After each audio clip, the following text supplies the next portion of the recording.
எண்ணித் துணிவோம், ஒன்றிணைந்து எழுவோம், இலக்கை வெல்வோம்.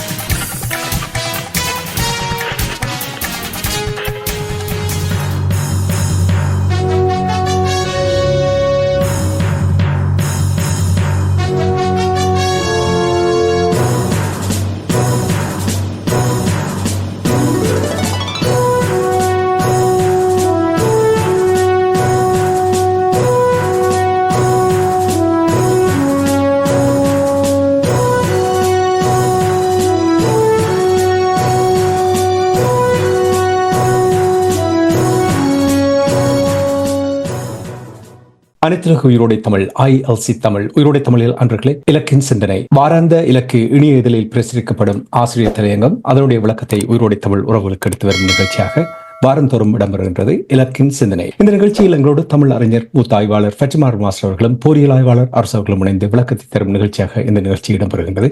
இங்கே கலையத்தில் இருவரும் இணைந்திருக்கின்றார்கள். வணக்கம் மாஸ்டர் அவர்களே. வணக்கம் தனஞானி. வணக்கம் அருஸ். வணக்கம் மாஸ்டர் அவர்களே. வணக்கம் தனஞானி. வணக்கம் மாஸ்டர். இருவருக்கும் வணக்கத்தை தெரிவித்துக் கொண்டு இன்றைய ஆசிரியர் தலையங்கம் இறைமைய பேணலுக்கு முக்கியத்துவம் அளித்துள்ள கனேடியர்கள். முதலில் இன்றைய தினம் அனைத்துலக ஊடக சுதந்திர நாள் ஐக்கிய நாடு சபையினால் முன்னெடுக்கப்பட்டுக் கொண்டிருக்கின்றது. அந்த வகையிலே ILCயும் உயிரோடை தமிழும் இலக்கும் இந்த தமிழ் மக்களுடைய கருத்து சுதந்திரத்தை உறுதிப்படுத்துவதற்கு கடந்த 15 ஆண்டுகளாக உழைத்து வருகின்ற நிலையில் அதற்கு முன்னர் மதிப்புக்குரிய தாசிஸ் மாஸ்டர் அவர்களுடன் ஆரம்பமாகிய தேசிய ஊடகமாக இருந்த IBC அது ஒரு மிக நீண்ட ஒரு பாரம்பரியத்தை கொண்டது மட்டுமல்ல, தமிழ் மக்களுடைய முதலாவது ஊடக சுதந்திரத்தை நிறுவிய ஒரு ஊடகமாக இருக்கின்றது. அந்த வகையிலே இன்றைய தினத்திலே அன்று முதல் இன்று வரை தமிழ் மக்களுடைய ஊடக சுதந்திரத்தை வெளிப்படுத்துவதற்கு பணி செய்த அனைவரையும் நாம் நினைவு கூர்ந்து நீங்கள் அளித்த பங்களிப்புகளுக்கும் உங்களுடைய தாயகப்பற்று மற்றும் மொழி இனப்பற்றுகளுக்கும் எங்களுடைய வணக்கத்தையும் வாழ்த்துக்களையும் தெரிவித்துக் கொள்ள விரும்புகின்றோம். இந்த 15வது ஆண்டு நிறைவை நாளை 4ஆம் தேதி ஆல்பர்டன் 15வது ஆண்டு நிறைவு நாளை நாங்கள் எல்லோரும் கூட இருக்கின்றோம். நீங்களும் வர இருக்கிறீர்கள், தாசிஸ் மாஸ்டர் அவர்கள் வர இருக்கின்றார்கள், புலவர் சிவநாதன் அவர்கள் வர இருக்கின்றார்கள், இனி ILC தமிழுடைய நேயர்களும் அங்கே கலந்து கொள்ள இருக்கிறார்கள் என்பதை இந்த நேரத்தில் கூறிக்கொண்டு அற்புதமான ஒரு பொறுத்து என்னன்னு சொன்னால், இந்த சுதந்திர ஊடக சுதந்திர வாரத்துக்குள்ளேயே அது அமைந்திருக்கின்ற யாருமே எதிர்பார்க்கவில்லை. ஆனா இதுதான் ஊடக சுதந்திரத்துக்கான குரல் என்பதை வெளிப்படுத்தக்கூடிய முறையில் ஒரு இறை செயலாக கூட இந்த ஊடக வாரத்துக்குள்ளேயே அந்த நிகழ்வும் அமைந்திருப்பதையும், அத்துடன் 25 இளம் பாடகர்கள் தங்களுடைய கலைத்திறனை வெளிப்படுத்தி அன்றைய தினத்திலே பாட இருப்பதை நிற்கின்ற பொழுது இதெல்லாம் ஒரு அற்புதமான முறையிலே அந்த பணி நடைபெறுகிறது என்பதற்கான ஒரு சான்றுகளாக இருக்கின்றது என்பதையும் நாம் எடுத்து நோக்கக்கூடிய இருக்கின்றது. அதே மாதிரியாக இன்று மற்றொரு முக்கியமான வாரமாக இந்த வாரம் இருக்கின்றது. அட்டன்பரியினுடைய 99வது பிறந்த நாள் இடம்பெறுகின்றது. உலகெங்கும் இன்று அவருடைய அந்த அளப்பரிய பணிக்காக முன்னாள் அமெரிக்க ஜனாதிபதி ஒபாமா முதல் சகல அரசியல் துறைகளில் இருப்பவர்களும், அறிவியல் துறையில் இருப்பவர்களும், தொழில்நுட்ப துறையில் இருப்பவர்களும் எல்லோருமே அவரை பாராட்டினால் காரணம் என்னவென்று சொன்னால், அட்டன்பரோட மிக முக்கியமான செய்தி என்னென்றால், நாங்கள் இந்த உலகுடன் இணைக்கப்பட்டவர்களாக இருக்கின்றோம். அது எறும்பாக இருந்தாலும் சரி, யானையாக இருந்தாலும் சரி, முழு உலகுடனும் இணைக்கப்பட்டவர்களாக இருக்கின்றோம். அந்த இணைப்பு தான் மனித சமுதாயத்தினுடைய பலமாக இருக்கின்றது. அந்த இணைப்பு தொடரில் எங்காவது ஒரு சிறு கீறு விழுமாக இருந்தாலும் முழு மனித சமுதாயமும் பாதிக்கப்படும். இதைத்தான் குவலயம் தனியன்று பொதுகான் என்று சொல்லி கம்பன் கம்பராமாயணத்தில் கூறினார். தமிழ் இலக்கியம் ஜாதமூரே யாவரும் கேளு என்று கூறியது. அந்த அடிப்படையிலே இந்த வாரத்திலே நாங்கள் எங்களுக்கிடையில் இருக்கின்ற அந்த இணைப்பு, நாங்கள் தமிழர்களாக பிறந்திருக்கின்றோம், தமிழ் இனத்தில் பிறந்திருக்கின்றோம், தமிழ் மொழியை பேசுவர்களாக பிறந்திருக்கின்றோம். அந்த வகையிலே தமிழர்களுடைய தாயகமாகிய ஈழத்தமிழகத்திலும் தமிழகத்தையும் மையமாக கொண்டவர்களாக உலகனுடைய மூத்த குடிகளில் தமிழர் உலகெங்கும் பிறகு வாழ்ந்து கொண்டிருக்கிறார்கள். இவர்களுக்கு இடையிலே ஏற்பட வேண்டிய ஒரு உணர்வு என்னவென்று சொன்னால், நாங்கள் ஒருவருக்கொருவர் தொடர்புள்ளவர்களாக இருக்கின்றோம். அந்த தொடர்பில் ஒருவர் தனித்து செயற்பட போறோம் என்று முயற்சித்தாலும் கூட அந்த சங்கிலி தொடர் ஆரம்பம். அதான் அட்டன்புரோ சுட்டிக்காட்டுகின்ற மிக முக்கியமான செய்தி. இந்த சங்கிலி தொடரில் ஒரு சிறு பிளவு ஏற்பட்டால் மூலி சங்கிலி தொடர் மாறும். அப்படி அறுக்கின்ற பொழுது அதனால் ஏற்படுகின்ற வேதனையை நாங்கள் உலகில் பார்க்கின்றோம். ஆகவே இந்த வாரத்தில் இந்த 2வது இதை மையமாக வைத்தான் இறைமைய பேணலுக்கு முக்கியத்துவம் அளித்துள்ள கனடியர்கள் என்கின்ற இந்த விடயத்தை பற்றி பேச வேண்டி வந்தது. என்னென்றால், இந்த வாரத்தில் தாயகத்திலே உள்ளூராட்சி தேர்தல் நடைபெறப் போகின்றது. அதற்காக எல்லோரும் தமிழ் தேசிய உணர்வுள்ளவர்களுக்கு வாக்களிக்க வேண்டும் என்கின்ற ஒரு மிகப்பெரிய பரப்புரையை முன்னெடுத்திருக்கின்றார்கள் என்பது மிக முக்கியமான விடயம். ஆனால் இந்த பரப்புரைகளுக்கு மத்தியிலும் கூட அவர்களாக இருந்தாலும் சரி, சாதாரணமானவர்களாக இருந்தாலும் சரி, அவர்களுக்கு தங்களுடைய இறைமையை பேணுவதற்கான செயற்பாடாக ஒவ்வொரு அரசியல் நடவடிக்கையும் இருக்க வேணும் என்பதற்காகத்தான் கனடியர்களை முன்னுதாரணம் காட்டி இறைமையை பேணலுக்கு முக்கியத்துவம் அளித்துள்ள கனடியர்கள் என்கின்ற இந்த ஆசிரியர் தலையங்கத்தை எழுத வேண்டி வந்தது. இப்போ சுருக்கமாக சொல்வதா இருந்தால் 5620 ஏக்கர் நிலத்தை யாழ்ப்பாணம் முதல் முல்லைத்தீவு வரை கையகப்படுத்துவதற்கான வர்த்தமானி அறிவித்தலை அனுரகுமார திசுநாயக்காவினுடைய தேசிய மக்கள் சக்தி அரசாங்கம் வர்த்தமானிப்படுத்தி இருக்கின்றது. அது மண்ணை ஆக்கிரமிக்கின்ற செயற்பாட்டுக்கான ஒரு தொடர் நிகழ்ச்சியாக அமைகின்றது. இப்பொழுது தமிழரசு கட்சி கூறியிருக்கின்றது, 28 நாட்களுக்குள் வர்த்தமானி அறிவிப்பை மீளப்பெறாவிட்டால் பெரும் போராட்டம் தமிழர் தாயகம் அங்கும் நடத்தப்படும் என்று. அது நல்ல விடயம். ஆனால் இந்த உள்ளூராட்சி தேர்தலுடன் அப்படியே காற்றோடு காற்றாக போய்விடுமா என்பதுதான் அந்த இருக்கின்ற கேள்வி. ஏனென்றால் எப்பொழுதுமே இந்த தேர்தல் நேரங்களில் இந்த அரசியல் தலைவர்கள் இப்படியான பல எழுச்சி மிகு வசனங்களை பேசுவார். இப்போது சொல்லியிருக்கின்றார்கள், அப்பனும் ஆட்சியும் ஆண்ட நாட்டில் அப்புகாமி ஆழ்வதாண்டு. நம்ம நேற்றைக்கு நல்லூரில் நடந்த கூட்டத்தில் ஒரு புதிய சுலோகம் ஒன்றை முன்வைத்திருக்கின்றார்கள். முன்பு அப்படித்தான் ஆண்ட தமிழர் மீண்டும் ஒரு முறை ஆள வேண்டும் என்ற கோஷத்தில முன்வைத்தார்கள். நல்ல விடயங்கள். ஆனால் இவ்விதமாக இது கோஷமாக வேஷமாக போய்கொண்டிருக்கின்றே தவிர அப்புகாமியை கொண்டு அங்கே நிலப்படுத்துவதார், அப்புகாமிக்கு வழிகாட்டுவதார், அப்புகாமியை கூட்டி வருவதார் என்ற விடயங்களையும் தமிழ் மக்கள் கவனத்தில் இருக்கணும் என்பதற்காகத்தான் நாங்கள் இன அடிப்படையில் நாங்கள் சிங்கள மக்களை குறித்து பேசவில்லை. அந்த தவறாக நெத்திவிடாதீர்கள். கூறுகின்ற விடயம் என்னவென்று சொன்னால், தமிழர் அல்லாதவர்கள் தமிழரை ஆளக்கூடாது என்பதை பற்றி கடந்த ஆசிரியர் தலையங்கத்திலும் நாங்கள் விரிவாக எடுத்து சொன்னோம். அந்த தமிழர் அல்லாதவர்கள் என்றது அந்த மண்ணுக்கு சொந்தமானவர்கள் அந்த மண்ணிலே வாழ வேண்டும். அதே நேரத்தில் அனைவரையும் அந்த மண்ணில் அரவணைத்து நாங்கள் உலக மக்கள் என்ற முறையிலே ஜாதி ஊரே ஜாவரங்கள் நாங்கள் தான். நாங்கள் எந்த ஒரு இனத்துக்கோ அல்லது எந்த ஒரு மொழிக்கோ மனிதாய அடிப்படையில் எதிரானவர்கள் அல்ல. அவர்தான் மதமாக இருந்தாலும் கூட. கடந்த முறை தமிழ் பௌத்தத்தை பற்றி நாங்கள் இங்கு பேசியதற்காக சிலர் குறிப்பு போட்டிருந்தார்கள், நைனாதீவு பிக்கு லண்டனுக்கு வந்து விட்டார் என்று. அதை பார்க்க சந்தோஷமா இருந்தது. என்றால் சிங்கள மக்களுக்கு மத்தியில் ஒரு நைனாதீவு பிக்கு அது தமிழ் பௌத்த அனவடினால் அதை சிங்களமயப்படுத்துவதில் சொல்வதை நாங்கள் மேலும் விளக்கி இருக்கிறோம் என்றால் நாங்கள் உண்மையை பேசுகிறோம் என்பதற்கான அந்த தெளிவு வருகின்றது. ஆகவே எங்களுக்கு கருத்து தெரிவிப்பவர்களாய் நீங்கள் தான் நாங்கள் எந்த அளவுக்கு உண்மையை பேசுகிறோம் என்பதை உறுதிப்படுத்துவதாக இருக்கின்ற என்பதையும் பார்க்கின்றோம். ஆக அந்த வகையில பார்க்கின்ற பொழுது இந்த கனடிய தேர்தலில் ஜனவரி மாதத்திலே லிபரல் கட்சியை விட கன்சர்வேட்டிவ் கட்சி 20% அதிக பலமுள்ள வாக்குப்பலத்தை கொண்டிருந்தது. ஆனால் முன்னாள் பிரதமர் ஜஸ்டின் ட்ரூடோ அவர்கள் அந்த பொருளாதார சிக்கல்கள் காரணமாக ஆட்சியை தொடர்ந்து முன்னெடுக்க முடியாத நிலையில் அவர் பதவியை விட்டு விலகி இன்னொருவருக்கு இடம் கொடுத்தார். இதெல்லாம் எங்களை மக்கள் அறிய வேண்டிய விஷயம். அவர் ஏறிக்குள் அந்த கதிரையிலே உட்கார்ந்து கொண்டு விசிலடிக்கவில்லை. ஆனால் இதுதான் செய்கிறார் இப்பொழுது இங்கே.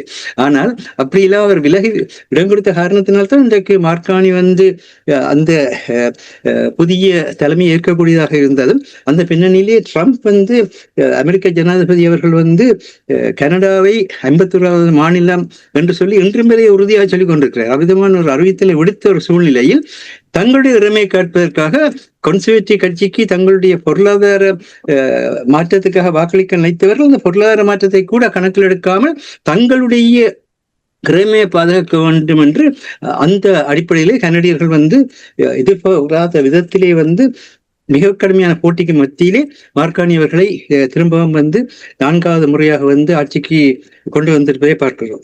அதை பார்க்கின்ற பொழுது எங்களில் பலர் கூறுகின்றார்கள், நாங்கள் பொருளாதார தேவைகளுக்காக இவர்கள் எங்களுடைய மக்களையும் மண்ணையும் இன அழிப்பு பின்னணியிலே இனங்காணக்கூடிய அச்சத்தை ஏற்படுத்தி ஆட்சி செய்து கொண்டிருக்கின்றார்களோ அவர்களுக்கே வாக்களிக்க போகின்றோம், எங்களுக்கு கொஞ்சம் பொருளாதார தன்மைகள் ஏற்படும் என்று கூறுகின்றார்கள். இப்போது கனடியர்களுக்கும் அந்த தேவை இருந்தது. அப்படி இருக்க ஒரு இறைமையை பாதுகாக்க வேண்டும் என்ற நிலை வந்த பொழுது அதை மறந்து இறைமையை பாதுகாத்திருக்கின்ற தன்மையை உலக கண்டுகொள்கின்றது. அதே போலதான் நீங்கள் இந்த உள்ளூராட்சி தேர்தலுக்கு நீங்க போகின்ற பொழுது உங்களுக்கு ஒரு சிலர் இப்பொழுது இருக்கின்ற அனுரகுமார திசாநாயக்கவுடைய அரசாங்கம் உங்களுக்கு ஒரு சில சலுகைகளை அளிக்கலாம் என்ற நம்பிக்கை இருக்கலாம், நாங்கள் இல்லை என்று சொல்லவில்லை. அது உங்களுடைய வாழ்வுக்கு தேவையாக கூட இருக்கலாம், அதையும் நாங்கள் மறக்கவில்லை. ஆனால் இது எல்லாவற்றையும் விட மேலானது உங்களுடைய பொறுப்பு உங்களுடைய மண்ணை பாதுகாப்பது, மக்களை பாதுகாப்பது. அதனால தான் அட்டன்புரவை பற்றி கூட கூறினேன். அவருடைய தன்மையின்படி இயற்கையை நாங்கள் பாதுகாக்காமல் விட்டாலே அழிவு ஏற்படும் என்ற ஒரு நிலையிலே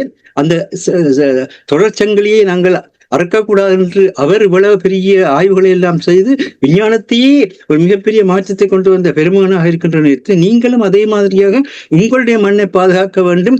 அப்படியானால் உங்களுடைய அந்த இனத்துவத்தை, உங்களுடைய மொழித்துவத்தை, உங்களுடைய தொடர் தன்மையை வரலாற்றுக்கு முற்பட்ட காலம் முதல் அந்த மண்ணிலே ஈழத்தமிழர்கள் வாழ்ந்து வருகின்ற அந்த தொன்மையின் தொடர்ச்சியான இறைமையை பாதுகாருங்கள், அதுக்காக வாக்களிங்கள் என்பதுதான் இந்த ஆசிரியலிங்கத்தினுடைய மிகப்பெரிய செய்தியாக இருக்கின்றது. அதுக்கேற்ற முறையில் நாங்கள் ஆசிரியலிங்கத்தை கனடாவினுடைய பின்னணியிலே விளக்கி இருக்கின்றோம். அதை அங்கு வாசித்துக் கொள்ளுங்கள். ஆனால் இன்று இருக்கின்ற இந்த சூழ்நிலையில் நாங்கள் இதற்காக எழுதினோம் என்று சொல்லி சொல்கின்ற பொழுது இந்த முறை நாங்கள் கருத்தை வெளியிடுகின்ற தன்மையிலே செயற்கை நுண்ணறிவு மிகப்பெரிய மாற்றத்தை ஏற்படுத்தி கொண்டிருக்கிறது. அதனால் இந்த டிஜிட்டல் யுகத்தில் செயற்கை நுண்ணறிவும் ஊடக ஒருமைப்பாடும் என்பது கூட முக்கியமாக இருக்கின்றது. ஏனென்றால் குறிப்பாக இந்த ஊடகத்தில் இருப்பவர்கள், அது சமூக வலைத்தளமாக இருந்தாலும் சரி, நேரடியான ஊடகங்களாக இருந்தாலும் சரி, உங்களுக்கு ஒரு முக்கிய பொறுப்பு இருக்கின்றது ஊடக ஒருமைப்பாடு. இது எங்களுடைய இறமையுள்ள நாடு, அந்த இறமையுள்ள நாட்டில் வாழ்கின்ற எங்களுடைய இறமையுள்ள மக்கள் பாதுகாக்கப்பட வேண்டும். மிக முக்கியமான அந்த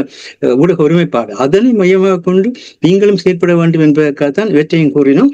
நன்றி மாஸ்டர். நீங்கள் அந்த கனடாவுடைய முன்னாள் பிரதமர் ஜஸ்டின் ட்ரூடோ தொடர்பாக கூறும் பொழுது இதில் கூட இருந்து எங்களுடைய பிரதிநிதிகள் பாடத்தை கற்றுக்கொள்ள வேண்டும் என்ற விடயத்தை உணரக்கூடிய இருக்கின்ற அரசர்களை பாருங்க. உலக நாடுகளில் மாற்றங்கள் ஏற்படும் பொழுது இப்ப ஜஸ்டின் ட்ரூடோ தொடர்பாக கூறும் பொழுது தமிழர் தரப்பிலும் சில மாற்றங்களை நீங்கள் அவதானிக்கிறீர்களா? கடந்த 15 ஆண்டுகளை நீங்கள் எடுத்து பார்த்துக்கிறார்கள், இணைந்து செயல்படுவதற்கான எந்த ஒரு சமிக்கையிலும் அவர்கள் வெளிப்படுத்தவில்லை. ஆனால் இப்பொழுது கொஞ்சம் கொஞ்சமாக வெளிப்படுத்த தொடங்குகிறார்கள். இது ஒரு ஆரோக்கியமான விடயமாக பார்க்கிறார். குறிப்பாக நீங்க பாருங்கள், கஜேந்திரகுமார் பொன்னம்பலம் அவர்கள் தந்தை செல்வா அவர்களுடைய வழியில் தமிழரசு கட்சி பயணிக்குமாக இருந்தால் அங்கே வழிகாட்டுவர்கள்லாம் பிரச்சனையாக இருக்கின்ற என்று கூறுகின்ற இந்த விடயத்தை கேட்கும் பொழுது எவ்வளவு முக்கியம் இந்த மாற்றம், அது குறிப்பாக இந்த உள்ளூராட்சி தேர்தல் நடைபெற்றுக் கொண்டிருக்கின்ற இந்த காலகட்டத்தில் அவ்வாறான ஒரு கொள்கை மாற்றம் நீங்கள் எப்படி பார்க்கிறீர்கள்? இது எவ்வளவு முக்கியம் என்றதை கூறுங்கள். என்னென்று சொன்னால், ஒரு பல கட்சிகள் இருந்தாலும் ஒரு தேசியம், எங்கள் இனத்தினுடைய இறமை அல்லது தேசியம் தொடர்பில் ஒரு ஒருங்குடைந்த செயற்பாட்டை தான் நாங்கள் தொடர்ந்து வலியுறுத்தி கொண்டிருக்கின்றோம். அதை சிங்கள தேசம் தெளிவாக செய்து கொண்டுதான் இருக்கின்றது. அவர்களுக்கு எவ்வளவு பிரச்சனைகள் இருந்தாலும் தமிழர் தொடர்பாக முடிவெடுக்கும் போது அல்லது அனைத்துலக சமூகம் தொடர்பாக முடிவெடுக்கும் போது எல்லோரும் ஒரே குரலில் தான் பேசுகிறார்கள். தற்போது இந்தியா பாகிஸ்தானுக்கான நீர் விநியோகத்தை தடை செய்ததையும் கூட இலங்கை எவ்வாறு பார்க்கிறது என்று சொன்னால், தான் எழுதிய 6 உடன்பாடுகளையும் இந்தியா தனக்கு எதிராக மீண்டும் ஒரு பிளாக்மெயிலுக்கு பயன்படுத்தலாம் என்று கூட பார்க்கிறார்கள். அப்ப அவ்வாறான ஒரு நிலையில் என்னென்று சொன்னால், இந்த வெளிவார கொள்கையாக இருக்கலாம், தமிழர் தொடர்பான விவகாரங்களாக இருக்கலாம், அவர்கள் எவ்வாறு ஒருமித்த குரலில் பேசுகிறார்களோ அதே ஒரு நிலையை நாங்கள் எட்ட வேண்டும். இப்ப கஜேந்திரகுமார் பொன்னம்பலம் அவர்களை பொறுத்தவரையில்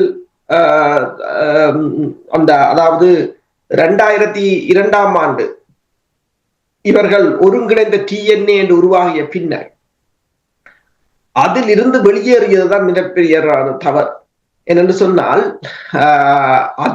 அதற்குள் இருந்து கொண்டே அதனை தலைமை வகித்திருக்க வேண்டும். அதுதான் அந்த பிரச்சனை. நாங்கள் அன்றைய பிளவு பல பிளவுகளை உருவாக்கியதும், அதன் பிற்பாடு அதை திருப்பவும், அதை இப்போது வெளியில் வந்த பிறகு அவர்களுக்கு தெரிகிறது நாங்கள் என்ன தவறை செய்தோம் என்று.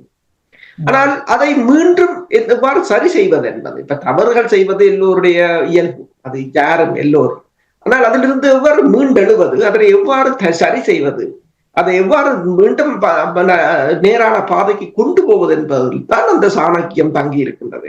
இப்ப என்னென்று சொன்னால், இப்ப அனைத்துலக மட்டத்தை பாருங்கள். இப்ப ரஷ்யாவுக்கும் அமெரிக்காவுக்கும் இடையிலான பேச்சுக்கள் கூட இப்போது அமெரிக்கா சொல்கிறது தான் அதிலிருந்து வெளியேறிவிட்டதாக, ரஷ்யா மீது புதிய தடைகளை கொண்டு வரப்போகிறது என்று கூறுகிறது. ஆனால் அதை ரஷ்யா எதிர்கொள்ள தயாராகத்தான் இருக்கின்றது.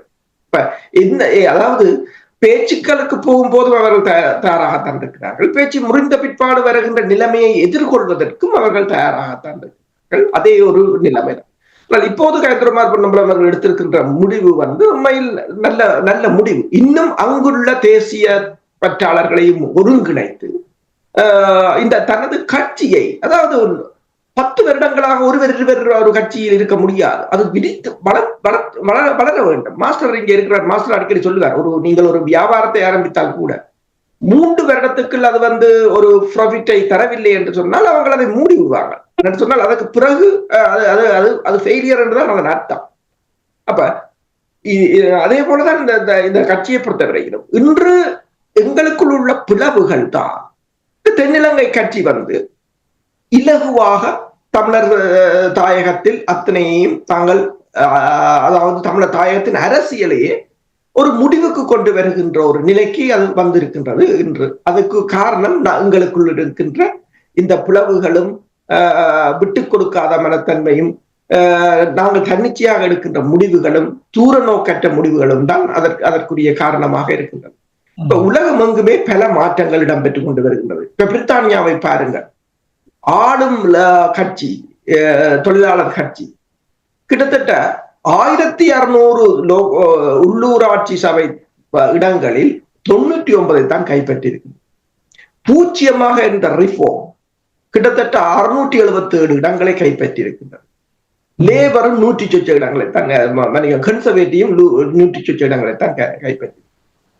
இது தொடர்பில் இப்ப அதாவது தற்போதைய பிரதமர் கூறும்போது, அதாவது பிரதமர் கட்சியே 99 தான் எடுத்திருக்கின்றது, கூறும்போது சொல்கிறார் என்னென்று சொன்னால், அதாவது மக்களுக்கு, அதாவது தங்கள் கட்சியால் எந்தவித நன்மையும் இல்லை என்று மக்கள் உணர தலைப்பட்டிருக்கிறார்கள் என்று கூறினார். அதே மாதிரி ஒரு நிலைமையா இப்ப இலங்கை தீவிலும் பார்க்கிறீர்கள். இப்ப நாங்கள் கஜேந்திரகுமார் பொன்னம்பலம் தொடர்பாக அவருடைய அணுகுமுறை ஒரு சரியாக வரவேற்கக்கூடியதா இருக்கின்ற காலம் கடந்து விட்டது ஒன்று இப்பொழுது சிந்திக்க தோன்றுவது என்றால், அங்கே அனுரகுமார திசாநாயக்கா கூறுகிறார், அந்த நாட்டில் மக்கள் எல்லோருமே சுதந்திரமாக வாழ்வதற்கு, உரிமையோடு வாழ்வதற்கு தான் அவ்வாறான ஒரு நிலைமையை ஏற்படுத்தி கொடுப்பேன் என்று கொண்டால், இவர்கள் இப்பொழுது சேர்ந்தால் அதில் ஏதாவது பிரியோசனம் இருக்கிறதா?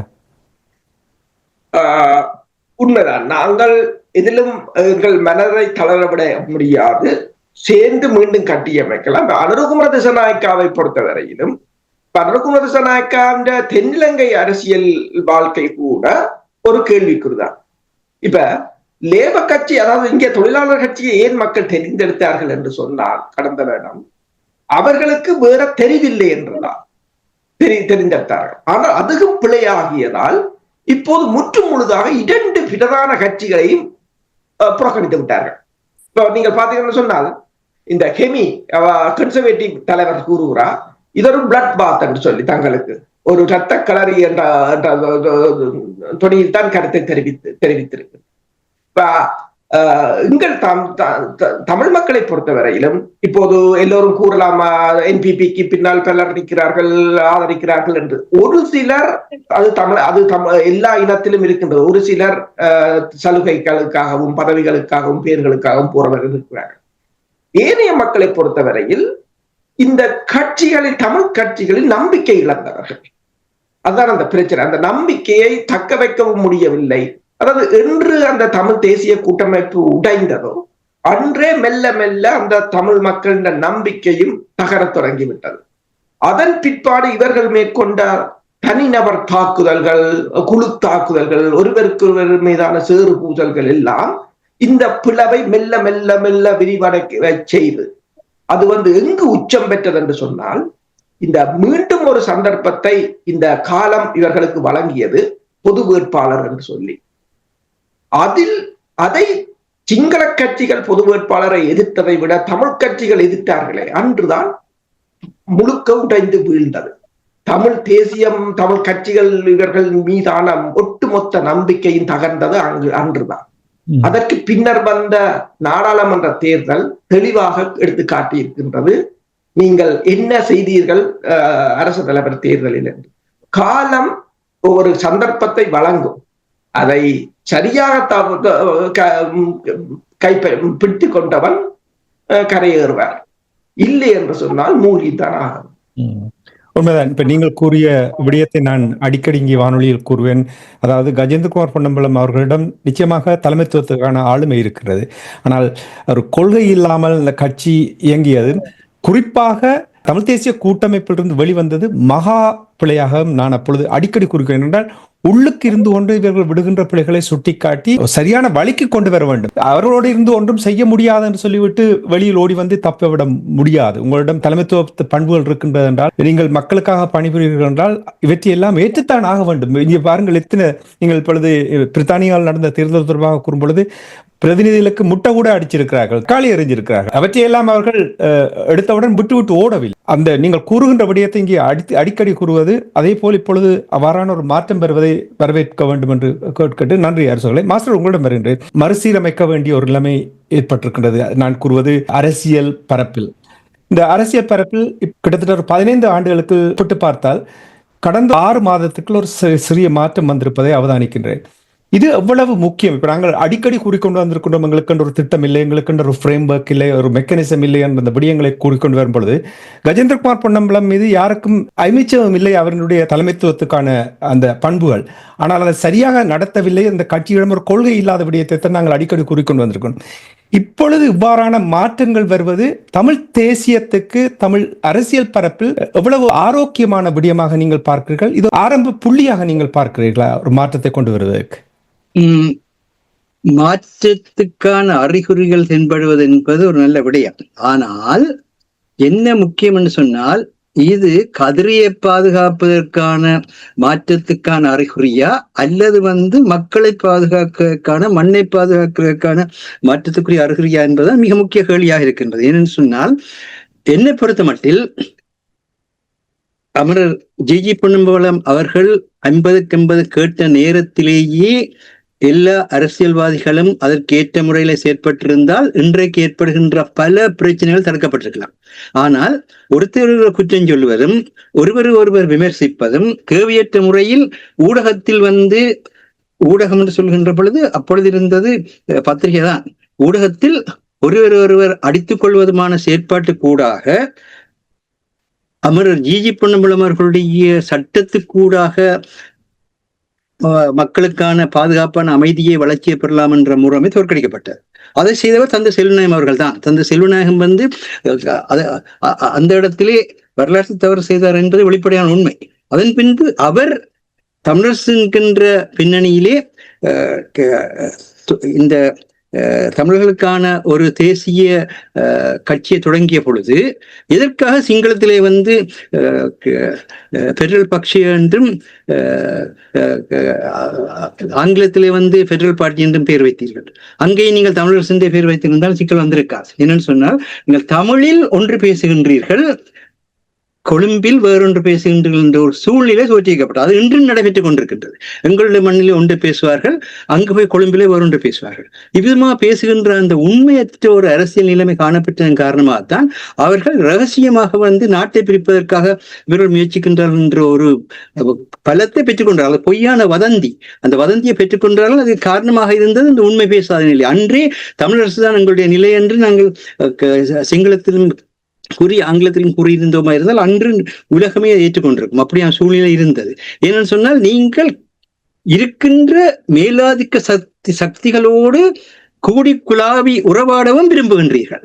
அதே நேரத்திலே அவர்களால் ஆளப்படுகின்ற, உதைக்கப்படுகின்ற, தாக்கப்படுகின்ற மக்களோடும் நிற்க விரும்புகின்றீர்கள். இந்த இரட்டை வேடம் மிகச் சிக்கலான விடயம். இதுதான் தேசிய தலைவர்களுடைய அவர்களுடைய உலகளாவிய அந்த பெரும் எழுச்சிக்கும் இன்று வரை அவரை உலகத்தில் இருக்கின்ற பல பல்கலைக்கழகங்கள் பல கோணங்கள் ஆராய்வதற்குமான முக்கியமான ஒன்றாக இருக்கின்றது. என்னன்னு சொன்னால், அங்கு உண்மை இருந்தது, அங்கு நீதி இருந்தது. இன்று யாழ்ப்பாணத்தினுடைய காலைக்கதிர் பத்திரிகை நீதியை நிராகரிக்கும் அமைதியின் நிழல் என்று சொல்லி ஒரு ஆசிரியர் தலையங்கத்தை இந்த ஊடக சுதந்திரத்தை பற்றி எழுதியிருக்கின்றார்கள். அதாவது ஊடகத்துக்கு ஊடக சுதந்திரத்தை கோருபவர்களே கொல்லப்படுகின்ற ஒரு இடத்தில், அவர்களுக்கான விசாரணைகளே மேற்கொள்ளப்படாத இடத்தில், அப்படியான ஒரு சூழலில் நீதியை நிராகரிக்கும் அமைதியின் நிழல் என்று சொல்லி இன்று கூட அமைதி அமைதி அமைதி என்ற பெயரில் நீதி நிராகரிக்கப்பட்டுக் கொண்டிருப்பதை சுட்டிக்காட்டியிருக்கின்றார்கள்.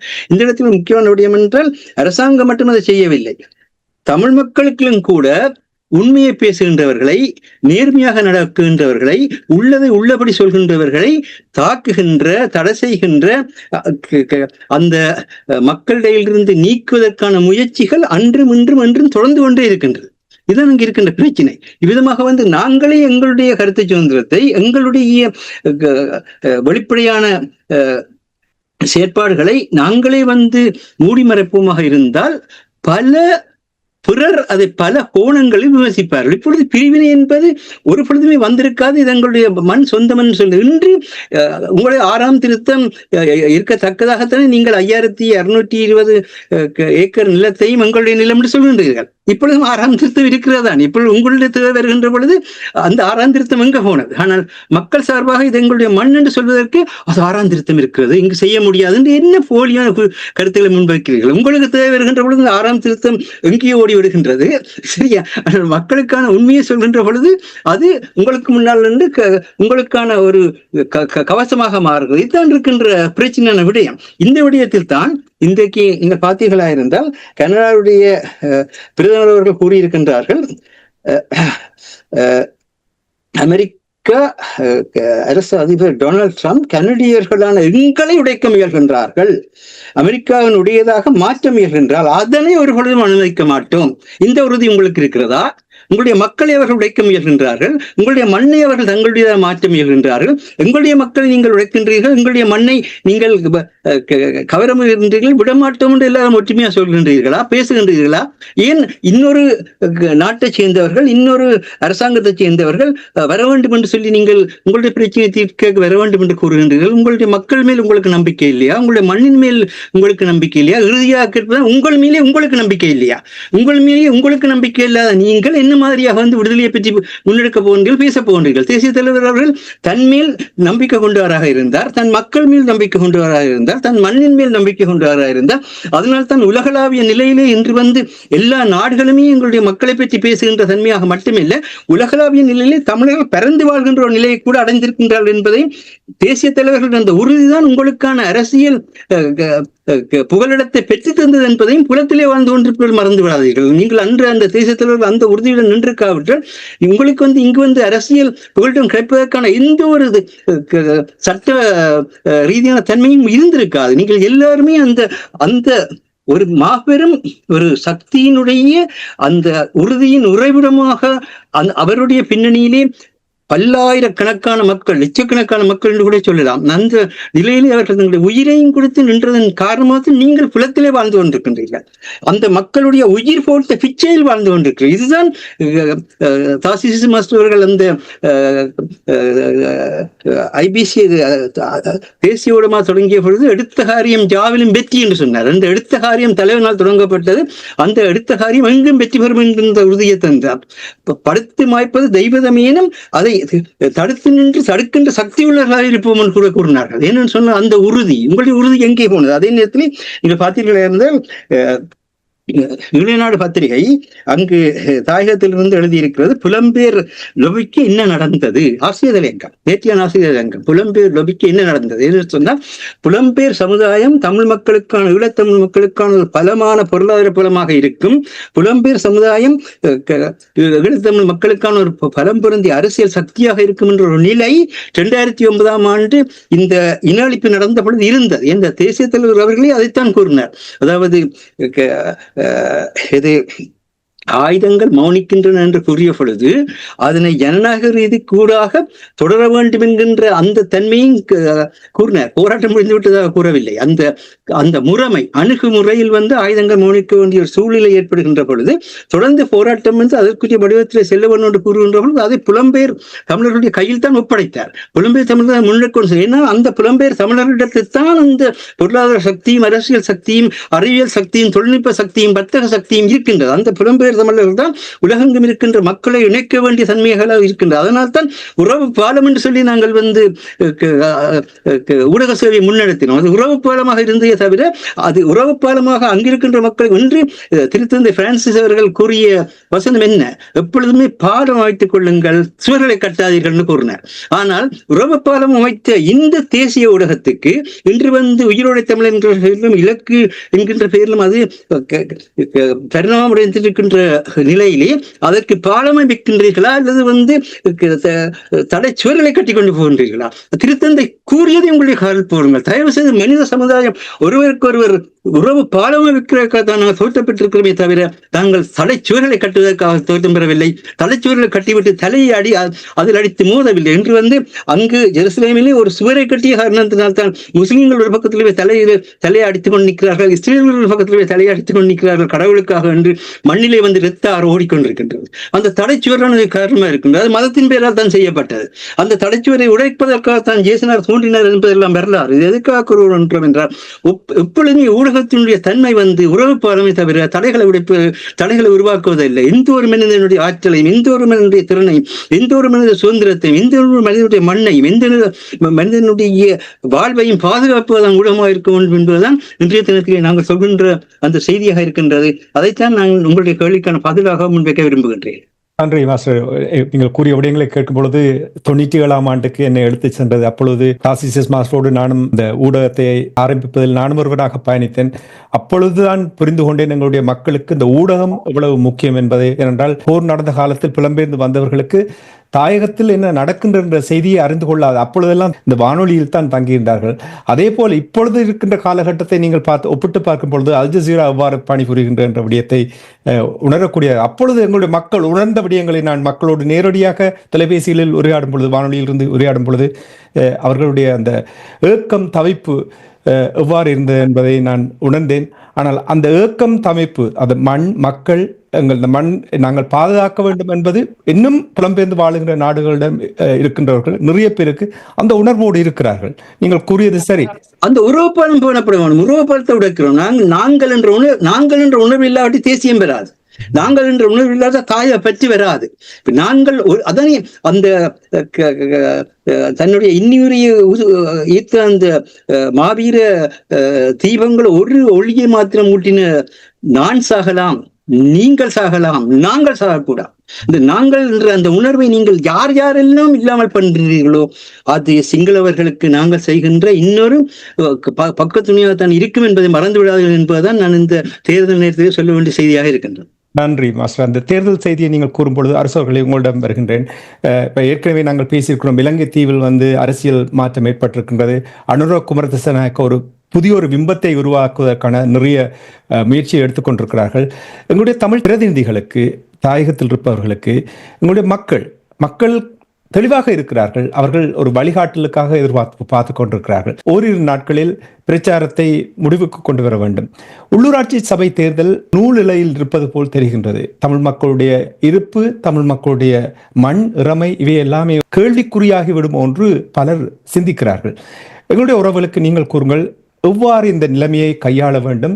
எங்களுடைய பிரதிநிதிகளுக்கும் இனி மக்கள் எவ்வாறு இதை கையாள வேண்டும்? உண்மைதான். என்னென்று சொன்னால், இது முள்ளிவாய்க்கால் இனப்படுகொலை இடம்பெற்ற மாதம். இந்த மாதத்தில் தான் இந்த தேர்தலும் இடம்பெற போகிறது. இந்த தேர்தல் ஒரு உண்மையில் முக்கியமானது.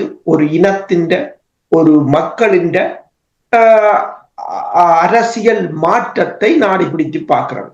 உதாரணமா நீங்கள் பார்த்தீங்கன்னு சொன்னால் 2018ஆம் ஆண்டு, அதாவது 2015ஆம் ஆண்டு தெற்கில் ஆட்சி மாற்றம் இடம்பெற்ற பின்னர் 2018ஆம் ஆண்டு மஹிந்த ராஜபக்ஷ ஆற்றிய மிகப்பெரிய ஒரு உரை, மிகப்பெரிய அளவிலான மக்கள் கூட்டம், அது 2018ஆம் ஆண்டு உள்ளூராட்சி தேர்தலில் 20 லட்சத்துக்கு மேற்பட்ட வாக்குகளை அள்ளி வந்ததுதான் 2019ஆம் ஆண்டு 68 லட்சம் வாக்குகளுடன் கோத்தபாய ராஜபக்ஷ பதவி ஏற்பதற்கு காரணமாக அமைந்தது. அப்பவே தென்னிலங்கை ஊடகங்கள் ஒன்றை கூறிவிட்டன, உள்ளூராட்சி சபை தேர்தலில் மட்டுவ கட்சி பெற்றுக்கொண்ட இந்த மாற்றம் ஒரு அடுத்த தேர்தலில் கட்டாயம் எதிரொலிக்கும். அது மக்களிடம் இருந்து ஏற்பட்ட மாற்றம். இப்போது இந்த இங்கு லேபர் கட்சி ஆட்சி செய்தாலும் பிரித்தானியாவில் மக்களிடம் ஏற்பட்ட மாற்றம், 2 பிரதான கட்சிகளையும் மக்கள் ஓரம் கட்டி விட்டார்கள் என்பதுதான் அதன் அர்த்தம். நம்பிக்கை இழந்து விட்டார்கள். மாறி மாறி பொய்யையும் பிரிட்டையும் சொல்லிக்கொண்டு மக்கள் மீது சவாரி செய்து கொண்டு ஒரு சில இப்ப பெர்மிங்கம் பகுதியில் சொல்லுகிறார்கள், குப்பையை கூட உங்களால் எடுக்க முடியவில்லை, பில்லியன் கணக்கில் கொண்டு போய் உக்ரைனுக்கு கொட்டுகிறீர்கள். அப்ப அவ்வாறான ஒரு நிலைமை. இப்ப அனுரகுமார திசாநாயக்கா என்ன சொல்கிறார்? இப்ப அதுவும் என்ன சொல்கிறார் என்றால், UNP இணைப்பாளர் ஒன்றை கூறியிருக்கிறார். இந்த இலங்கையின் இவர் வந்தவுடன் என்ன செய்தார் என்று சொன்னால் 20% 30% என்று எலக்ட்ரிசிட்டி பில்லை குறைத்தார். அது என்னத்துக்கு? ஜனவரி மாதம். என்னத்துக்கு? இந்த அரசியல் நாடகத்துக்கு. இப்ப IMF சொல்லி இருக்கிறது, எலக்ட்ரிசிட்டி பில்லை கூட்டாவிட்டால் 5வது தவணை பணத்தை கொடுக்க மாட்டோம். அப்ப அதை UNP வெளிக்கொண்டு வந்திருக்கு. UNP இப்ப சொல்லி இருக்கிறது, 5வது தவணை பணம் இவர்கள் பெற வேண்டும் என்று சொன்னால் இவர்கள் மீண்டும் எலக்ட்ரிசிட்டியை கூட்ட வேண்டும். இவர் அரசியலுக்காக குறைத்தது இப்போது கூட்ட வேண்டும். இதான் நாடகம் என்று சொல்றது அரசியல். அப்ப இது தொடர்பாக தொலைக்காட்சி ஒன்று அனுரகுமார திசாநாயக்காவை பேட்டி கண்ட போது அவர் இப்போ கூறியிருக்கிறார், ஜூன் மாதம் நாங்கள் அதிகரிக்க போகிறோம். ஏனென்றா ஜூன் மாதம் தான் IMF கொடுக்க போகிறோம், ஜூன் மாதம் கூட்ட போறோம் என்றாலும் நாங்கள் குறைத்த அளவுக்கு கூட்ட மாட்டோம், கொஞ்சமா கூட்டுவோம். இதுதான் அரசியல் என்பது. அப்ப இந்த ஏமாற்றுத்தனம் இது சிங்களவர்களையும் இந்த கட்சி ஏமாற்றி கொண்டுதான் இருக்கு. இப்ப நான் கூறியது போல வடக்கு, அதாவது இது வலி சுமந்த மாதம். இந்த மாதத்துல மே மாதத்துல வட்டுக்கோட்டையையும் வடமராட்சியையும் கைப்பற்ற வேண்டும் என்று நினைக்கிறாங்க.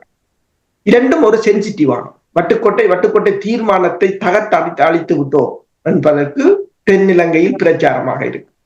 வடமராட்சி என்பது தேசிய தலைவர் என்ற இடம். அந்த தேசிய தலைவரின் இடத்தையே சிங்கள அரசு கைப்பற்றி இருக்கிறது என்றால் இலங்கையை ஒருங்கிணைத்து விட்டோம், ஒட்டுமொத்த தமிழர்களின் அரசியலையை தகர்த்தறிந்து விட்டோம். இதை அவங்களில் பிழை சொல்ல முடியாது. எதிரி எப்பவும் தனது நலன் சார்ந்துதான் செயற்படுவான். இப்ப அமெரிக்காவும் ரஷ்யாவும் பேச்சுவார்த்தையில் ஈடுபடுகிறது என்று சொன்னால் உடனே ரஷ்யா தட்ட பாதுகாப்பரன்கள் எல்லாம் கலட்டி கொண்டு போயிட்டு எல்லாம் நாங்கள் எல்லாம் நண்பர் என்று ரஷ்யாவும் சொல்ல போறதும் இல்லை, அமெரிக்காவும் சொல்ல போறதும் இல்லை. அவங்க தங்கள் நிலைகளுக்கு நின்றுதான் பேசுவார்கள். இது தமிழர் தரப்பு அப்படி அல்ல. இப்ப மாஸ்டர் கூறியது போல இங்கு ஒன்றை மக்களுக்கு கூறுவது, அங்கு சென்று இன்னொன்றை கூறுவது. இன்று நாங்கள் முதலும் கதைத்திருந்தோம் GSP வரிச்சலுகை தொடர்பாக. GSP வரிச்சலுகையின் முதலாவது வரியே மனித உரிமைகள் பேணப்பட வேண்டும், நல்ல ஆட்சி. தமிழர் தேசத்தில் நல்ல ஆட்சி இருக்கிறதா? மனித உரிமைகள் பேணப்படுகிறதா? இராணுவமயமாக்கல் இருக்கிறது, இராணுவ ஆளுநர்கள். நேற்று ஒருவர் பேசும்போது சொன்னார், ஒரு ஆப்பிரிக்காவை சேர்ந்தவர், அவர் ஒரு 10 எழுத்தாளர், கனடாவில் இருக்கிறவர். அவர் இன்னொரு நண்பருக்கு கூறும்போது கூறினார், உங்கள் இலங்கையில் எப்போ நிறைவேற்று அதிகாரம் கொண்ட அரசு தலைவர் பதவி வந்ததோ அப்பவே இராணுவ ஆட்சி ஆரம்பித்து விட்டது, உங்களுக்கு தெரியுமோ? ஏனென்றால் முப்படைகளின் தளபதி அவர்தான். ஆக அவர்ல ஒரே ஒரு வித்தியாசம், இராணுவ சீருடை போடவில்லை, ட்ரைனிங் எடுக்கவில்லை, அவ்வளவுதான். மற்றது நீங்கள் மறைமுகமாக அதற்குள் தான் இருக்கிறீர்கள், அதை கூட உங்களால் உணர முடியவில்லை என்பதுதான் அவர் கூறியிருக்கின்றார். அப்ப என்னென்று சொன்னால் இந்த ஏமாற்றுத்தனங்கள் முழுக்க ஒரு இனவாதமாகத்தான் இருக்குது. இப்ப இதை நாங்கள் தமிழ் மக்கள் தான் இந்த தேர்தலில், இப்ப பிரித்தானியாவில் இடம்பெற்ற ஆளுங்கட்சி பவரில் இருந்தாலும், ஆனால் உள்ளூராட்சி சபைகள் வந்து ஆளுங்கட்சியும் இல்லை எதிர்கட்சியும் இல்லை, இன்னொரு கட்சியிடம் போற அளவுக்கு அரசியலில் ஒரு மாற்றம் வந்திருந்தது. அரசியலில் எதுவும் மாறலாம். இப்ப பாத்தீங்கள் என்றால் போன வருஷம், அதாவது டிசம்பருக்கு முதல் ரஷ்யாவும் அமெரிக்காவும் எதிரி, டிசம்பருக்கு பிறகு ரஷ்யாவும் அமெரிக்காவும் நண்பர். இப்ப மே மாதம் ரஷ்யாவும் அமெரிக்காவும் எதிரி. இப்படித்தான் போய்கொண்டிருக்கு. இப்ப நீங்க கூறினீர்கள் முட்டை எடுத்த இப்ப நைஜல் ஃபெராஜ், ரிஃபார்ம் கட்சி, அவர் ஐரோப்பா, அவர்தான் இந்த பிரெக்சிட் வெளியேற்றத்துக்கு முக்கிய காரணமாக இருந்தார். அவர் யூரோப்பா ஹோட்டலுக்கு போறவர் பெல்ஃபாஸ்ட்ல இருக்கிறதுக்கு அங்க தங்க விடையில அவங்க வெளியில் துரத்தி விட்டார்கள் என்னன்னு சொன்னால் ஐரோப்பாவுக்கு எதிராக இயங்கிக் கொண்டே நின்று ஐரோப்பா ஹோட்டல்ல தங்குவீர்கள். அதே போல நீங்கள் கூறியதும் முட்டை அடித்தார்கள், சேரடித்தார். இன்று அவர் அரசியலில் பெரும் புள்ளி, அதாவது அரசியலில் எதுவும் நடக்கலாம் என்பதுதான் முக்கியம். அப்ப வீழ்ச்சியும் எழுச்சியும் நிச்சயமான, ஆனால் நான் எங்கு வீழ்ந்தோம் என்பதை நாங்கள் சரியாக கண்டறிந்து அதிலிருந்து மீண்டெழுவோமாக இருந்தால் நாங்கள் வெற்றி பெறலாம். இப்ப சிங்கள தேசம் இன்று எங்களை கைப்பற்றலாம், நாளை நாங்கள் அந்த இடத்தை மீண்டும் கைப்பற்றலாம். அது எங்கள் வியூகத்திலும் எங்கள் சாணக்கியத்திலும் தான் தங்கி இருக்கின்றது. தமிழ் மக்களை பொறுத்தவரையிலும் இப்போ தென்னிலங்கை கட்சிகள் ஓரளவு உஷாராகிவிட்டன. இந்த என்பிபி எவ்வாறு ஏமாற்றுகிறது அதையும் தமிழ் மக்களும் அந்த நிலையில் நாங்கள் அரசியலில் எப்போதும் அரசியலில் அநாதைகளாக இருக்க முடியாது. நாங்களும் எங்களை சுதாரித்துக் கொண்டு எங்களை சுற்றி என்ன நடக்கிறது என்பதை தெரிந்து கொண்டு தமிழ் தேசியத்துக்காக தமிழர்களுக்காக உண்மையில் அவர்கள் வாக்களிக்க வேண்டும்.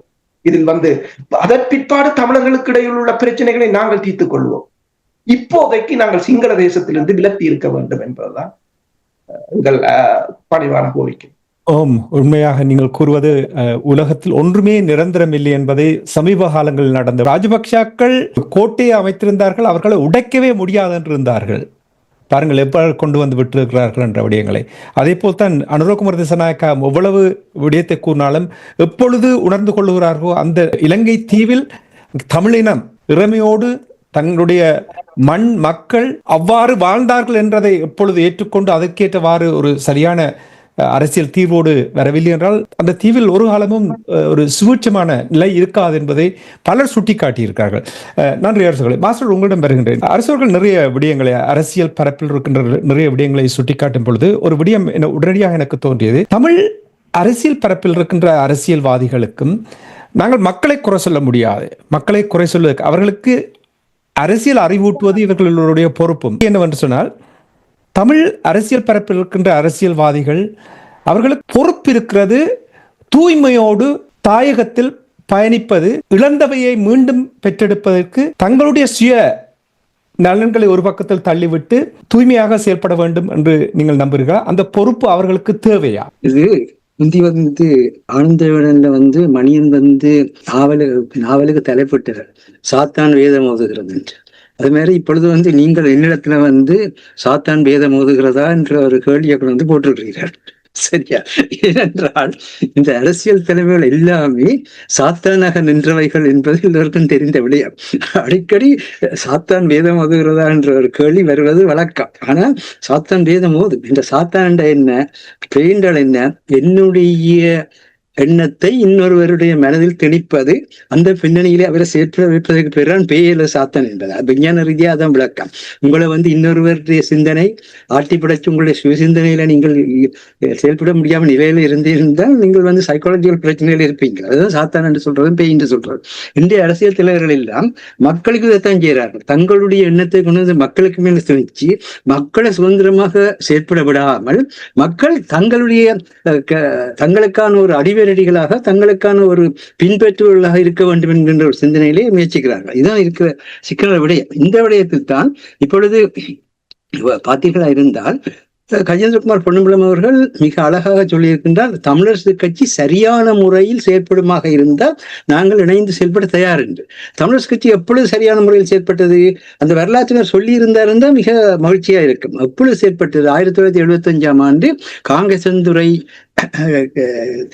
தன்னுடைய பாராளுமன்ற பிரதிநிதித்துவத்தை ஒரு அடையாள குடியேற்றமாக மாற்றி இந்த ஸ்ரீலங்காவினுடைய சிங்கள பௌத்த குடியரசை நாங்கள் ஏற்றுக்கொள்ளவில்லை என்று தேர்தலில் நின்று வென்றதன் பின்னர் பாராளுமன்றத்துக்கு 1975ஆம் ஆண்டு சென்று இன்று முதல் இந்த ஸ்ரீலங்கா பாராளுமன்றத்தினுடைய கட்டமைப்பு என்பது எங்களுக்குரியதல்ல, நீங்கள் சோல்பரி அரசியலமைப்பிலிருந்து விலகிவிட்டீர்கள், நாங்கள் 1948ஆம் ஆண்டிலிருந்து இந்த 72ஆம் ஆண்டு வரை கிட்டத்தட்ட 24 வருடம் எங்களுடைய அரசியல் சுதந்திரத்தை நாங்கள் பெற்றுக் கொள்ளலாம் என்று பிரித்தானிய அரசுக்கு எதிராக போராடின அந்த பின்னணியில் உங்களிடமிருந்தும் இணைந்தோ அல்லது நீங்க உங்களோட முரண்பட்டோ அதை பெற்றுக் கொள்ளலாம் என்று நாங்கள் ஜனநாயக முறைகளிலே செயற்பட்டோம். அது நடைபெறவில்லை. ஆனபடினால் இன்றிலிருந்து நாங்கள் எங்களுடைய அரசியல் எதிர்காலத்தை நாங்கள் தீர்மானிக்கின்றோம் என்றுதானே தந்தை செல்வம் அவர்கள் சொன்னார்கள். அப்ப அன்று அவர்களுடன் இந்த தமிழ் மக்களுக்கான அந்த தன்னாட்சி உரிமையின் அடிப்படையில் தமிழ் மக்கள் செயற்படுவார்கள் என்றதைத்தான் வலியுறுத்தார்கள். அவை அந்த தன்னாட்சி உரிமையில் செயற்பட என்று வலிக்கிட்ட மக்களுக்கு சமஷ்டியை திரும்பவும் தீர்வாக கூறாதீர்கள்.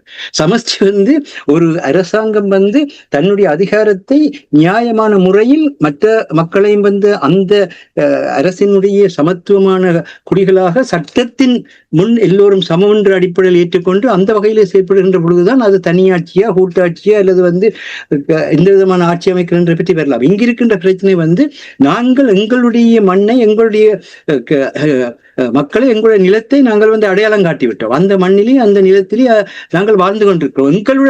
எங்களுடன் எவ்விதமாக சிங்கள தேச மக்களும் சிங்கள மண்ணும் இணைந்து எந்த விதமாக நாங்கள் இரண்டு எங்களுடைய தனித்துவமான தாயக தேசிய தன்னாட்சி தன்மைகளை பேணுகின்ற அதே நிலையில் உங்களுடைய தாயக தேசிய தன்னாட்சி தன்மையை பேணுகின்ற அதே நிலையில் நாங்கள் எவ்விதமாக எங்களோடு இருக்கின்ற முஸ்லிம் மக்களையும் எங்களோடு இருக்கின்ற மலிக மக்களுக்குமான பாதுகாப்புகளையும் கொடுத்து விதமாக பிரசக்திகள் இந்த மண்ணுக்குள் கால் வைக்காதவாறு, பிரசக்திகள் இந்த மண்ணை சுரண்டாதவாறு நாங்கள் வாழலாம் என்பதற்கான ஒரு அரசியல் முறைமையை நீங்கள் தோற்றுவித்தீர்களா இருந்தால் மட்டும்தான் அது அர்த்தமுள்ளதாக இருக்குமே தவிர அவர் பிச்சை போட நாங்கள் கையேந்துகின்ற சமஷ்டி நிலை என்பது எந்த நிலையிலும் எங்களுடைய மக்களுக்கு எந்த ஒரு கட்டத்திலும் எந்த தீர்வையும் கொடுக்காது. அப்படிமாக நாங்கள் பேசுகின்ற நேரம் எல்லாம் வீணாக காலத்தை நேரத்தை வீணடித்து மக்கள் நாட்டை விட்டு வெளியேறதுக்கான சூழ்நிலையை தான் உருவாக்கி கொண்டிருப்போம் என்பது மிக முக்கியமான விடயம். ஆகவே இது பிரிவினவாதம் அல்ல. நீங்கள் இது எங்களுடைய மண், நாங்கள் வாழ்கின்ற இடம் என்பதை சொல்கின்ற பொழுது பிரிவினவாதம் இல்லை. அதை விட்டு போட்டு நாங்கள் ஏதோ புதிதாக அந்த மண்ணிலே வாழ்ந்தவர்கள் மாதிரியும் அந்த மண்ணை பிரித்து தரப்போறோம் என்ற மாதிரியும் அந்த நாட்டை ரெண்டாக்க போறோம் என்ற மாதிரியும் நீங்கள் அந்த அரசாங்கத்தினத்தில் போய் ஒரு நாள் ஒன்றையும் கேட்காதீர்கள். தேசிய தலைவர் என்ன கூறினார்? நீங்கள் யாராக இருந்தாலும், எரிக் சொல்கமாக இருந்தாலும் கூட அவர் உலகத்தினுடைய வல்லாண்மைகளும் பிராந்திய மேலாண்மைகளும் சேர்ந்துதான் அவரை அனுப்புகிறார் என்பதும் அவருக்கு தெரியும். அப்படி இருந்தும் கூட நீங்கள் வன்னிக்கு வன்னியில் எங்களுடன் பேசின பின்னர் தான் நாங்கள் உங்களுடன் பேச்ச தொடங்குவோம் என்று சொன்னார். என்றால் இது எங்களுடைய வீடு, எங்களுடைய மக்கள், நாங்கள் ஒன்றா வாழ்ந்து கொண்டிருக்கிறோம். எங்களிடம் நீங்கள் உங்களுடைய கருத்துக்கள் என்னன்றதை கூறுங்கள். அதுக்கு பிறகு நாங்கள் என்ன மாதிரியா பேசுவோம் என்பதை தீர்மானிங்கள். அதே நேரத்தை மதிப்புக்குரிய தேசத்தின் கூட லண்டன் பாரசிங் அவர்கள் கூறிய மிக முக்கியமான விடயம், ஒரு இடைக்கால நிர்வாகத்தை நீங்கள் எங்களிடம் ஒப்படையுங்கள். அந்த இடைக்கால நிர்வாகத்தை நீங்கள் எங்களுடைய மண்ணையும் எங்களுடைய மக்களையும் நாங்கள் இணைத்து அந்த இடைக்கால நிர்வாகத்தை ஏற்படுத்துகின்ற பொழுதுதான் எங்களால் சிங்கள மக்களுக்கும் முஸ்லிம் மக்களுக்கும் மலைய மக்களுக்குமான தேவைகளையும் பாதுகாப்பையும் வழங்குவதற்கான அந்த தன்மையை நாங்களும் பெறுவோம். அப்படி பெறுகின்ற பொழுது அதன் பின்னர் நாங்கள் எந்த விதமான ஒரு அரசியல் முறைமைக்குள்ள செயற்படுவோம் என்றுதான் நோர்வேல் வைத்து கூறினார்கள். நோர்வேல் வைத்து எப்பொழுதாவது ஒரு பேச்சுவார்த்தைக்குள்ளாக நாங்கள் இப்பொழுது அரசியல் பேசுவோம் என்று கூறவே இல்லை. திருப்பி கூறிய விடயம் என்னவென்று சொன்னால், நாங்கள் இப்பொழுது இரண்டு தேச இனங்களும், அதாவது ஈழத்தமிழ் தேச இனமாக இருந்தாலும் சரி, சிங்கள தேச இனமாக இருந்தாலும் சரி, ரெண்டும் ஒன்றோடு ஒன்று அரசியல் எதிர்காலம் எப்படி இருக்குது, அவர்கள் ரெண்டுக்கும் பொதுவான முறையில் என்று பேசுவதற்கான அந்த உளவியல் தன்மை கிடையாது. அரசியல் உளவியல் தன்மை கிடையாது. இப்படியான ஒரு சூழலில் அரசியல் உளவியல் தன்மை பற்றி பேச முடியாது. முதலில் மக்களுக்கான அந்த உரிமைகள் அங்கீகரிக்கப்பட வேண்டும். இது எங்களுடைய மண், இது உங்களுடைய மண், ரெண்டு மண்ணை நாங்கள் அங்கீகரிக்கின்றோம், ரெண்டு மக்களும் வாழுவோம். வாழ்கின்ற நிலையிலே இலங்கை தீவு எல்லோருமே இணைந்து வாழ வேண்டிய ஒரு மிகப்பெரிய தீவாக இருக்கின்றது. அந்த தன்மையிலே நாங்கள் எங்களுடைய மண்ணை நாங்கள் பேணியபடி, உங்களுடைய மண்ணை நீங்கள் பேணியபடி, எங்களுக்குள்ள பிரிவினை என்று சொல்லாதீர்கள். எப்படி இலங்கை தீவுக்குள் வறுமை இல்லாத நிலையில், எப்படி அறியாமை இல்லாத நிலையில் நாங்கள் வாழலாம் என்பதற்கான ஒரு கட்டமைப்பை உருவாக்குகின்ற ஒரு முறைமையாக பாருங்கள். ஒரு காலம் எல்லை போட்டு மக்களை பிரிக்காதீர்கள். அதற்கு பதிலாக எல்லைகளை தகர்க்கின்ற முறையில் எவ்விதமாக செயற்படலாம் என்று அவர்கள் கூறினார்கள். அது அந்த தன்மையில் தான் இந்த ஊடகமும் அதற்கு அந்த பொறுப்பு தான் செயற்படுகிறது. அதாவது எங்களுடைய மண் எங்களுடையது என்று நீங்கள் ஏற்றுக்கொள்ளாத வரை கடைசி மட்டும் எந்த ஒரு தீர்வும் எந்த ஒரு கட்டத்திலும் என்றுமே பலனளிக்கப் போவதில்லை. இந்த செய்தியைத்தான் கூறுகின்ற அதே நேரத்திலே நான் இன்னொரு விஷயத்தையும் கூற வேண்டும். நேற்றைய தினத்திலே நல்ல திருஞான சம்பந்த ஆதீனத்தினுடைய குருமுதல்வர், எங்களுடைய சைவ மக்களுடைய குருமுதல்வராக இருந்தவர், அதே நேரத்தில் எல்லா இன மக்களாலும் மதிப்புக்குரியதாக போற்றப்பட்ட ஸ்ரீ சோமசுந்தர தேசிக ஞானசம்பந்த பரமாச்சாரிய சுவாமிகள் முழு அமைதி நிலை பெற்று செம்மணி மயானத்திலே ஒளியாக இருக்கின்றார்.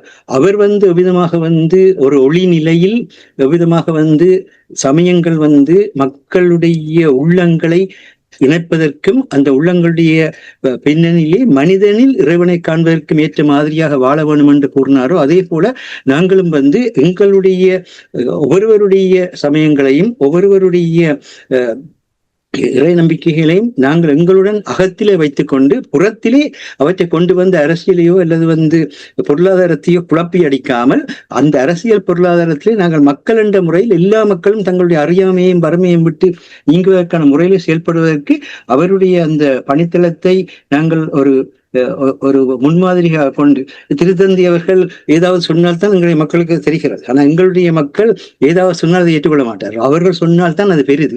இவர்கள் அதைத்தான் சொன்னார்கள். அவர் சொல்ல விடவில்லை. நான் அவரை இங்கே லண்டனில் கூட கண்டபொழுது கூட கூறினார், எங்களுடைய உரிமைகள் நாங்கள் நிலைநாட்டிக் கொள்கின்ற அதே நேரத்தில் நாங்கள் மற்ற மக்களுடைய சமத்துவத்தையும் சகோதரத்துவத்தையும் சுதந்திரத்தையும் நாங்கள் ஏற்றுக்கொள்ள தயாராக இருக்கின்றோம். ஒரு கட்டத்திலும் அவர்கள் எந்த ஒரு உண்மையான சைவ தலைவர்களும் ஒரு கட்டத்திலும் கூறவில்லை இது என்னுடைய மதம், இது என்னுடையது என்று சொன்னது கிடையாது. கிறிஸ்தவம் அப்படித்தான், இஸ்லாமும் அப்படித்தான், பௌத்தமும் அப்படித்தான். இதை நாங்கள் கவனத்திலே வைத்துக் கொள்ள வேண்டும். ஆனால் யார் யாரெல்லாம் இவற்றை வைத்து வர்த்தக ரீதியாக பிழைக்க விரும்புகின்றார்களோ அவர்கள் மக்களை நாரடித்துக் கொண்டிருக்கின்றார்கள். இந்த சூழ்நிலையிலே கடவுளை வைத்து கூட மக்களை இரண்டாகின்ற தன்மை காசாலே நடைபெற்றுக் கொண்டிருக்கின்றது. கடவுளை வைத்து கூட மக்கள் இரண்டாக்கப்படுகின்ற ஒன்றுதான் அங்கே இருக்கின்றது. அங்கே இரண்டு பகுதியுமே ஆபிரகாமுடைய பின்னணியிலே ஒரே சமயத்தினுடைய கூறுகள் தான். யூத மதமாக இருந்தாலும் சரி, கிறிஸ்தவ மதமாக இருந்தாலும் சரி, இஸ்லாம் மதமாக இருந்தாலும் சரி, எல்லாமே ஒரே பின்னணியை கொண்டது. ஆனால் இன்று என்ன நடக்கின்றது? இதே நிலை இலங்கையிலும் பெற அனுமதிக்காதீர்கள். ஏனென்றால்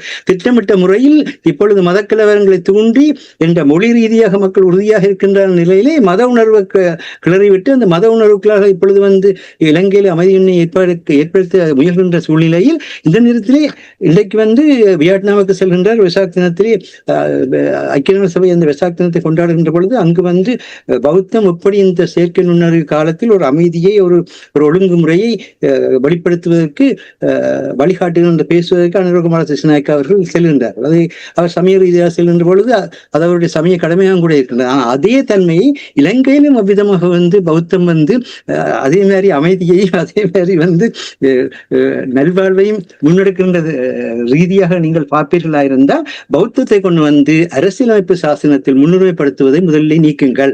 ஒரு மதத்தை முன்னுரிமைப்படுத்தி அந்த மதத்தை அவமானப்படுத்தி மக்களை அவமானப்படுத்தாதீர்கள். பௌத்தம் பௌத்தமாக இருக்கட்டும், அரசியல் சாசனமாக இருக்கட்டும், அந்த அரசியல் சாசனம் எல்லாருக்கும் உரியதாக அமையட்டும்.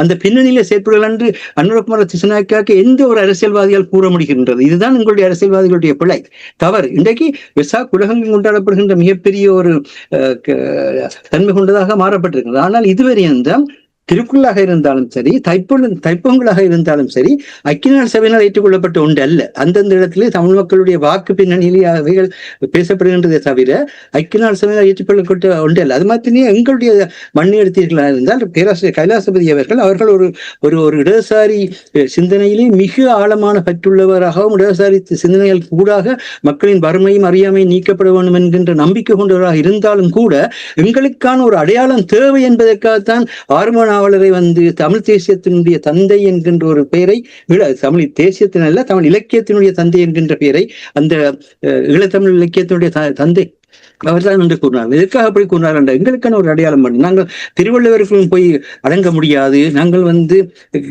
வேறு எந்த ஒரு இந்திய தன்மைக்கும் போய் அடங்க முடியாது. எங்களுக்கான தனித்துவத்தை நாங்கள் வெளிப்படுத்துகிற நேரத்திலே அதே நேரத்திலேயே மற்றவர்களுடைய தன்மையும் உங்களுடைய முன்னோர்களாக இவர்கள் எல்லாம் இருந்தார்கள் என்பதை நாங்கள் மறக்கவில்லை. ஆனால் முன்னோர்களாக திருவள்ளுவர் இருக்கின்ற நேரத்தில் கூட ஈழத்து மக்களாக தான் இருந்தார்களே தவிர அங்கு தமிழக மக்களாக இருக்கவில்லை என்பதையும் நாங்கள் இந்த நேரத்திலே கவனத்தில் எடுக்க வேண்டியிருக்கின்றது. என்ற திருக்குறளை வைத்துக்கொண்டே மக்களை பிளவுபடுத்தி அவர்கள் இந்திய தலைமைத்துவத்துக்குள் இருந்தவர்கள் என்ற ஒரு கருத்தியலை உருவாக்கி கொண்டு வருகின்ற ஒரு நிலை இருக்கின்றது. எங்களால் திருக்குறள் போற்றப்படுகின்றது, அது வேறு விடயம்.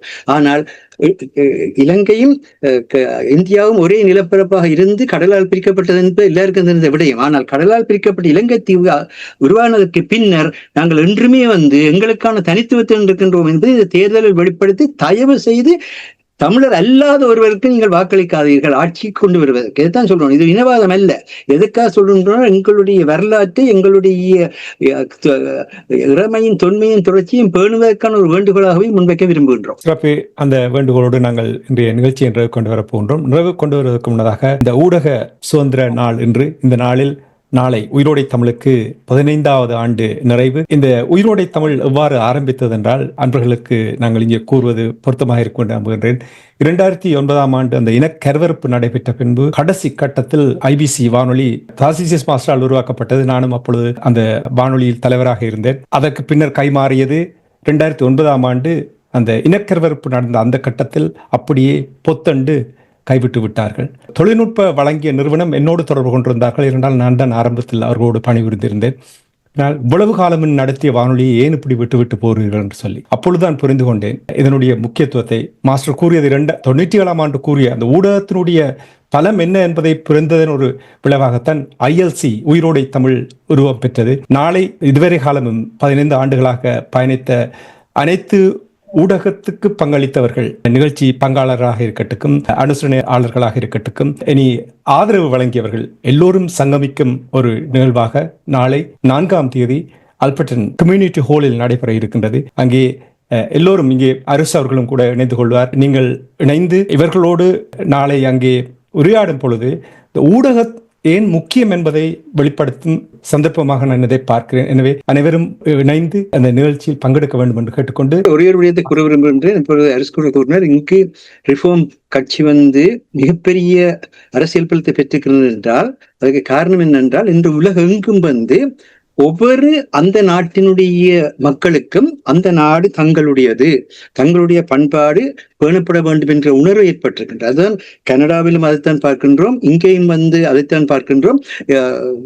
அயர்லாந்து தேசத்தை சேர்ந்தவராக அமெரிக்காவிலே பிறந்து வளர்ந்த மாக்கனியை கனடா தன்னுடைய பிரதமராக ஏற்றதற்கான முக்கிய காரணம் என்னென்றால் அவர் இங்கு ஆக்ஸ்போர்ட் பல்கலைக்கழகத்திலே சிறிய நாடுகள் எவ்விதமாக பெரிய நாடுகளினுடைய பொருளாதார போட்டிக்குள் தங்களுடைய பொருளாதாரத்தை பலப்படுத்தி செயல்படலாம் என்பதுதான் அவருடைய ஆய்வு பட்ட சமர்ப்பிப்பு. ஆனபடியினால் அவருக்கு இன்று கனடா ஒரு மிடில் பவர், இன்றைக்கு இங்கிலாந்தும் ஒரு ஐக்கிய ராஜ்யம் ஒரு மிடில் பவர், ஜப்பானும் ஒரு மிடில் பவர். விதமான அந்த மத்தியிலே இருக்கிற இந்த சக்திகளை இணைத்து நாங்கள் பெரும் வல்லரசுக்கு எதிராக நிற்கலாம் என்பதை பற்றிய ஆய்வைத்தான் அவர் செய்தார். ஆனபடியினால் நாங்கள் இந்த அரசியலுக்கு ஆட்களை தெரிவு செய்யும் பொழுது கூட அந்தந்த துறையிலே இருக்கிறவர்களை கொண்டு வந்தால் தான் இன்று காலத்துக்கு ஏற்ற முறையிலே அவரை கொண்டு வந்திருக்கின்றார். இன்று ரிஃபார்ம் பார்ட்டிக்கு இங்கே வாக்களிக்கிறார்கள் என்றால் இது எங்களுடைய மண், எங்களுடைய என்பதை மற்றவர்கள் உணர வேண்டும் என்பதை வெளிப்படுத்துகின்றார். ஆனால் இந்த உண்மையை உணர்ந்து இது எங்களுடைய மண், எங்களுடைய என்பதை அந்த நீங்கள் உணர்த்துகிற தேர்தலாக இதை ஒரு வெறுமனே ஒரு வாக்களிக்கிற ஒன்றாக இல்லாமல் இந்த தேசிய விடுதலை போராட்டத்தினுடைய ஒரு போராட்ட களமாக கருதி உங்களை வாக்களிக்குமாறு கேட்டுக்கொள்கின்றோம். உங்களுக்கு யாருக்கு மேலும் எந்த காழ்ப்புணர்வும் இல்லை. யார் மண்ணுக்கு நல்லது செய்தாலும் அவர்களை இருகரங்கூப்பி வரவேற்கிறோம் என்பதை மட்டும் கூறிக்கொள்ள விரும்புகின்றோம். நன்றி. இதோடு நாங்கள் இன்றைய இலக்கின் சிந்தனை நிகழ்ச்சியை நிறைவுக்கு கொண்டு வருகின்றோம். நிகழ்ச்சியில் பங்கெடுத்த தமிழ் அறிஞர் மூத்த ஆய்வாளர் ஃபட்டிமா மாஸ்டர் அவர்களுக்கும் பொறியியல் ஆய்வாளர் அரசு அவர்களுக்கும் நன்றி கூறி தனாஞானி இந்த நிகழ்ச்சியை நிறைவு கொண்டு வருகின்றேன். நன்றி, வணக்கம் மாஸ்டர். நன்றி, வணக்கம் அரசு அவர்களே. நன்றி, வணக்கம். எமது பார்வையாளர்களுக்கு வணக்கம். மக்களின் குரலாய் ஓங்கி ஒலிக்கும் இலக்கு மின்னிதழ் மற்றும் உயிரோடை தமிழ் வானொலி ஆகிய இவ்விரு ஊடகங்களும் உங்களைப் போன்ற எமது நேயர்கள் நண்பர்களின் ஆதரவிலேயே இயங்கி வருகின்றன. மிக குறைந்த வளங்களுடன் பல இடர்கள் மற்றும் தடைகளை தாண்டி பயணிக்கும் எமது ஊடகங்களின் பணிகள் மேலும் வளர உங்களால் முடிந்த நிதியுதவியை வழங்கி இன்னும் காத்திரமான செயற்பாடுகளை முன்னெடுக்க உதவுமாறு மிகவும் பணிவன்புடன் வேண்டி நிற்கின்றோம். உங்கள் பங்களிப்பு உங்களின் உரிமை குரலாய் ஓங்கி ஒலிக்கும். நன்றி.